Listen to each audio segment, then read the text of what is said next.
Caitlin Clark was ranked 10th in ESPN's latest WNBA player rankings, placed behind Paige Bueckers, and the reaction from Indiana Fever fans was immediate and intense. But just hours later, Clark was back on her home floor for the first time since July 2025, and she responded in the most direct way possible. She dropped 21 points in only 16 minutes, shooting 66% from the field against a fully loaded Dallas Wings roster. It was efficient, aggressive, and looked like a clear reminder of exactly who she is when healthy and locked in. But even that performance wasn't the biggest talking point from the night, because after the game, Clark addressed a moment involving a flagrant foul from Alana Smith, and her comments about officiating quickly became a major storyline heading into the 2026 season. It shifted the conversation away from just stats and rankings and raised new questions about how games involving Clark will be called moving forward. So now the real question becomes this: do you think officiating around Caitlin Clark will be consistent and fair this season? Let me know what you think in the comments below. Back here for Clark. She will launch, draws the foul, and will shoot 3 free throws.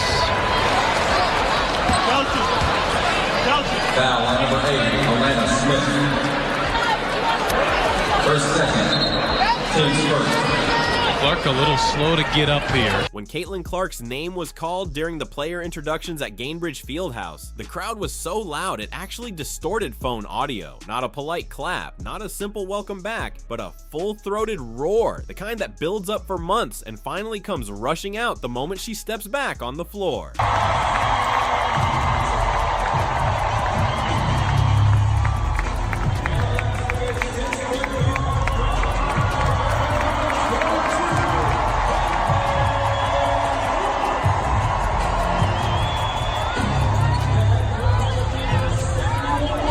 And 10 months isn't an exaggeration at all. Caitlin Clark's 2025 season was basically one setback after another. Quad issues that rolled into thigh problems, then a groin injury, and later an ankle issue that stacked on top of everything else. In the end, she managed just 13 games before Indiana shut her down completely.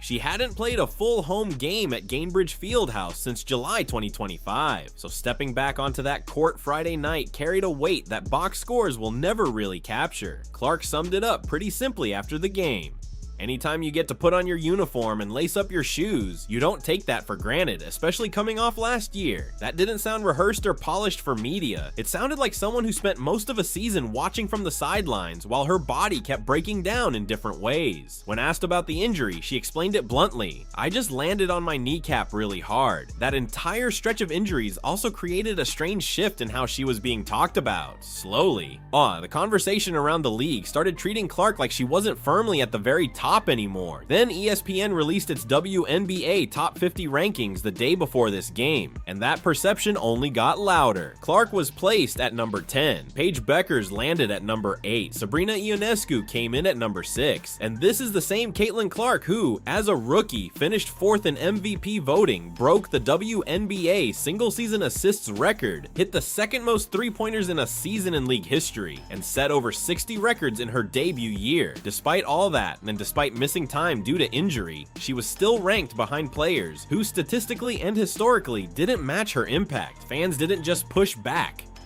They pointed directly at that number 10 and used it as proof that the ranking felt more like engagement bait than real evaluation. So by the time Clark stepped onto the floor at Gainbridge, the energy in the building already had an edge to it. And then came more context. Aaliyah Boston and Lexi Hull were both ruled out, listed as precautionary absences by head coach Stephanie White, who later confirmed there was no structural damage involved. Dallas, on the other hand, arrived at full strength. Indiana was already down 2 starters before the opening tip, and that detail alone changes how you interpret everything that followed. Because without that context, the final score doesn't actually tell you much about where this team really stands. And you were rubbing your knee and then you were a little bit. Is it your knee, your ankle? What exactly was bothering you? I just landed on my kneecap really hard. And honestly, none of that context mattered to the crowd in the building. They were there for one reason: to see Caitlin Clark back on the floor in a Fever jersey. And she gave them exactly that, plus more. She finished with 21 points in just 16 minutes, minutes, shooting 66% from the field, delivering the kind of efficiency that immediately reminds everyone why she draws so much attention. But the box score still doesn't tell the full story of her night, because there was something else that stood out, something that doesn't show up in the numbers but says a lot about how her game has evolved since 2024. In limited minutes, Clark got to the free throw line 13 times, knocking down 11 of them. Then, after the game, she walked into the press room and actually praised the officials for how they handled the calls. And for anyone who watched her over the past 2 seasons, especially through stretches where she was getting hit without a whistle, that post-game response definitely raised a few eyebrows and needed a closer look. You know, our starting lineup is, obviously we have Mai and Mo in there that weren't a part of the Fever last year, and then you have me, which I missed basically all of our games, and then Sophie missed a good amount of our games too. So in a way, we're trying to build this connectedness and this chemistry, and while we don't have AB and Lex the last 2 games, I still think we can find a way to be a little bit better. Let's look at what actually happened when Caitlin Clark and Paige Bueckers shared the floor, because ESPN had just ranked Bueckers at number 8 and Clark at number 10. Then they faced off shortly after, and the game didn't really match what that ranking implied. Clark put up 21 points, and she scored them in a variety of ways. 2 of those key buckets came directly with Bueckers as the primary defender, showing exactly how she was able to get separation and finish even in head-to-head matchups.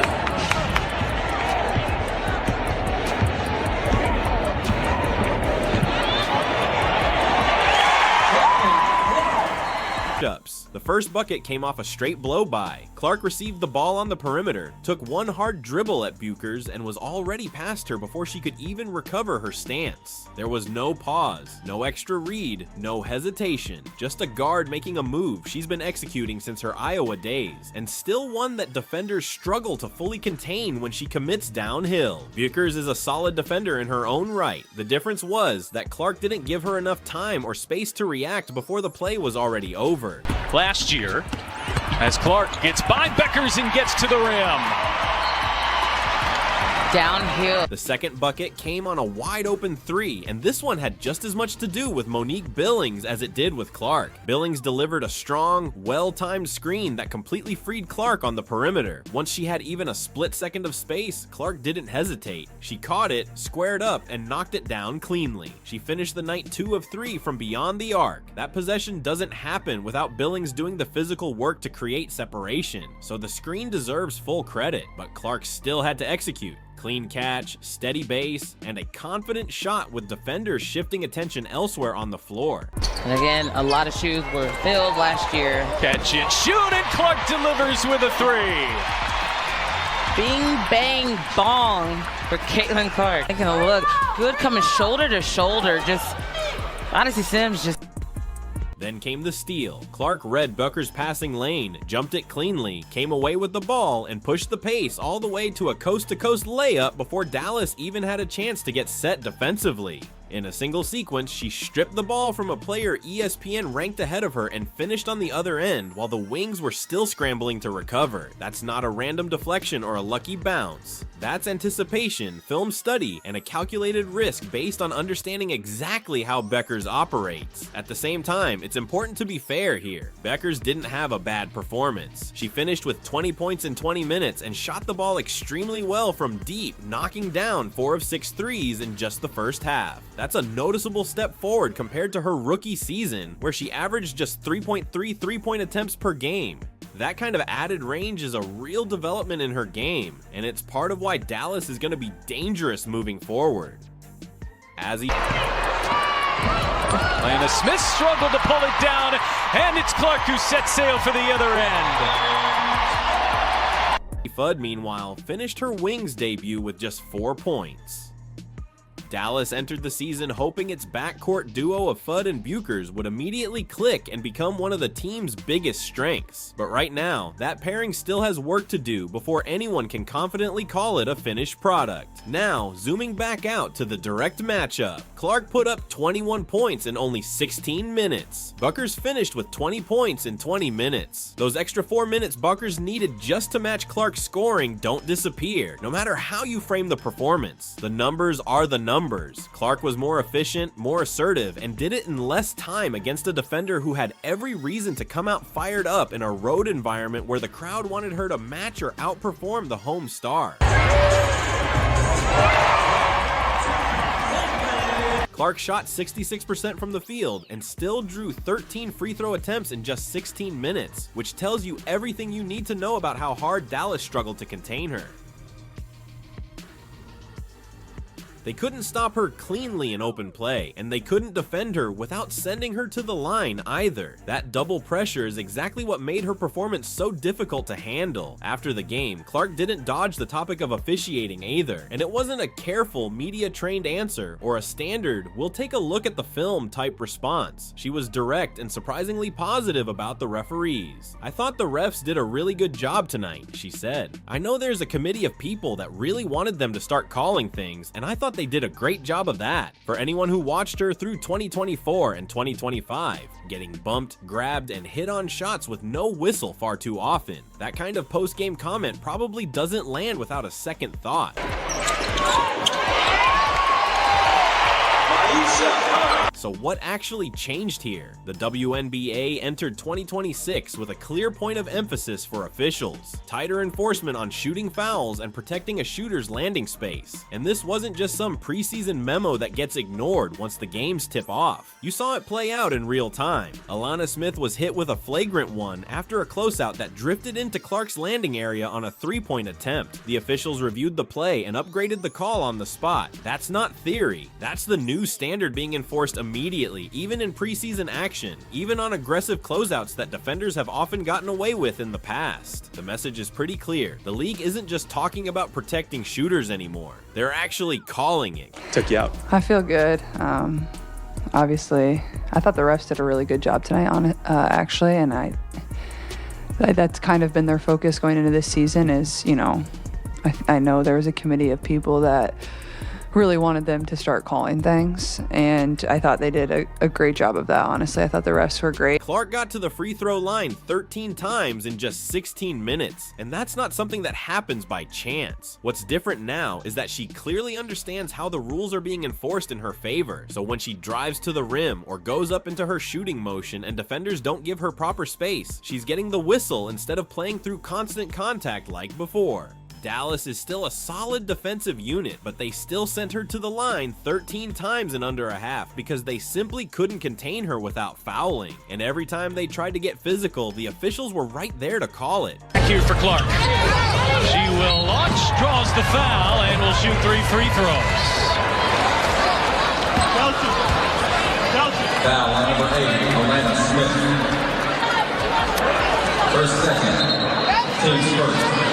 Clark a little slow to get up here. Clark's own comments actually highlight something important here. She pointed out that players aren't really getting grabbed or held the way they were before, and she even suggested that the foul numbers will likely balance out once the regular season starts and defenders fully adjust. Still, she described the overall direction as a positive change. That doesn't sound like frustration. It sounds like a player who already understands how the new officiating landscape fits into her game and is openly recognizing how she can take advantage of it. In earlier seasons, Clark dealt with a lot of contact that simply didn't get called, which forced her to rely heavily on deep pull-ups and high-volume three-point shooting. Those were the shots she could create and finish without needing any help from officiating. Now there's a third layer to her scoring, getting to the free throw line by attacking downhill, something that doesn't require a made jump shot at all. That puts defenders in a difficult position. Give her space, and she'll pull up. Close out too aggressively, and she'll draw contact and get to the line. Either way, Indiana gets points. Against Dallas, she hit 11 free throws in just 16 minutes and shot 66% from the field at the same time. Those are two different ways of being stopped, and Dallas couldn't manage either at once. Individually, each problem is already tough to solve. Together, in the same short stretch of minutes, it becomes almost impossible unless defenders are willing to completely back off her, and no team in the league is built to do that with Caitlin Clark.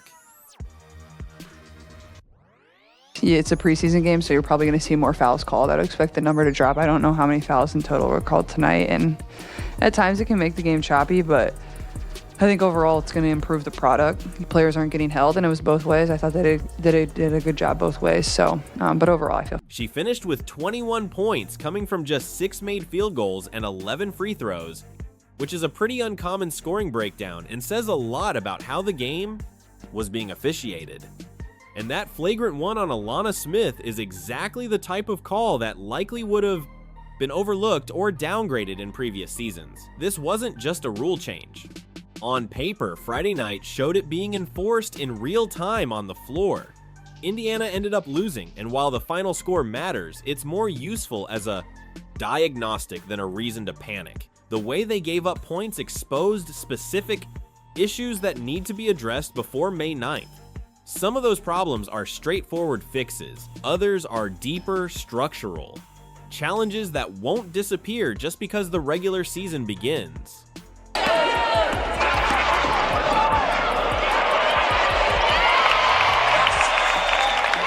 Dallas controlled the boards from start to finish, out-rebounding Indiana 45-26. That 1-9 rebound difference wasn't the result of one bad quarter, it was consistent pressure across the entire game, with the Wings repeatedly generating second and even third chances that Indiana simply couldn't close out. After the game, Stephanie White was blunt about it. She said the Fever got out-toughed, which is a straightforward way of saying the physical battle inside wasn't close. Aaliyah Boston is usually Indiana's anchor on the glass, and Lexi Hull also gives them another strong rebounding presence on the perimeter. Neither of them played Friday night, and that left the Fever undersized from the opening tip, something Dallas recognized and exploited immediately. The problems didn't stop there. Indiana also committed 17 turnovers against a fully loaded Dallas team, and those mistakes turned into 42 free throw attempts for the Wings. So it wasn't just about losing possessions on the glass, it was about handing Dallas extra opportunities that turned into easy points at the line.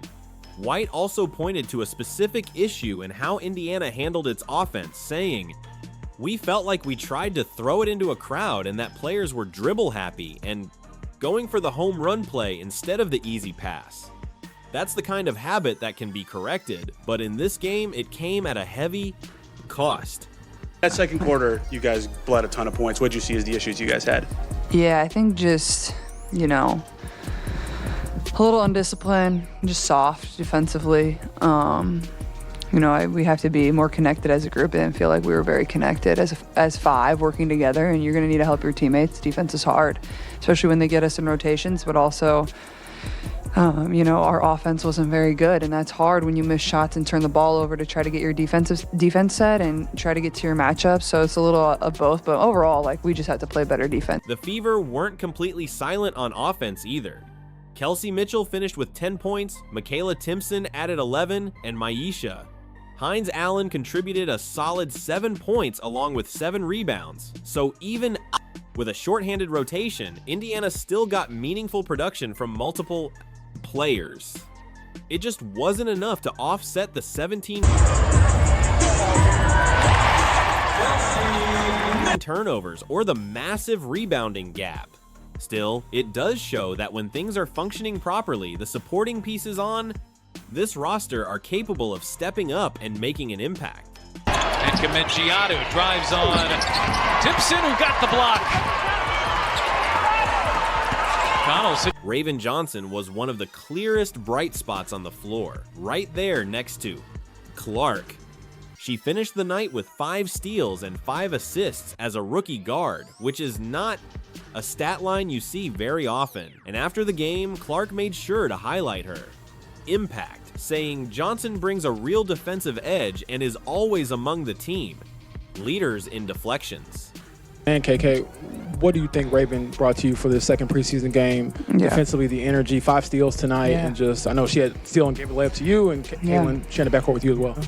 I would say, she just brings that edge for us on defense. She's always winning that category in deflections. She make a turnover, she's going to get it back for us, and we're going to go, and it's going to lead us to a score. So she's always being that defensive presence that we need and that energy on defense. Yeah, I'd agree with KK. You know, we chart every deflection, so even if it's not categorized as a steal on the box, she's still getting that, and we're talking about that in the locker room, and you know that affects an offensive possession a lot. Johnson's defensive instincts already look like something Indiana can genuinely build around. If her development continues on this trajectory, she has the tools to become a long-term anchor on the perimeter. Offensively, though, she's still a work in progress before she can be considered a fully rounded player at this level.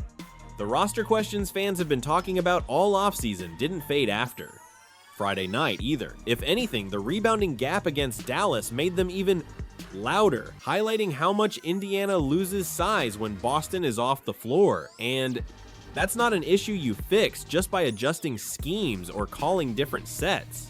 That's what she can bring to this team, is that defensive mindset. She's picking up 94 feet every single time. She's bringing the energy every single time she's in. And, you know, I think just her continuing to do that will be huge. White also made it clear to reporters that Indiana's urgency just wasn't where it needed to be, and the team looked out of sync defensively. That's the tougher kind of issue to correct, because it isn't just about matchups or rotations. It comes down to discipline, habits, and mental focus. Once Boston and Hull return, Indiana's rebounding presence and overall defensive flexibility will naturally improve, but the turnover problems and the habit of forcing low percentage plays instead of taking the simple option, those are the kinds of issues that can carry straight into the regular season unless White finds a way to clean them up in practice. Clark finished with 21 points in 16 minutes, attacked Bueckers directly, and still managed to control the flow of the game, all while Boston and Hull stayed on the bench in street clothes. Afterward, she said she felt fine after that hard landing on her kneecap, which, given everything she went through in 2025, is the detail that matters far more than the final score. Within hours of the buzzer, some analysts had already moved her from 10th to 4th in updated rankings. Do you think WNBA referees will be fair to Caitlin this season? Drop your thoughts in the comments below. Don't forget to like, subscribe, and turn on notifications so you don't miss anything. See you in the next one.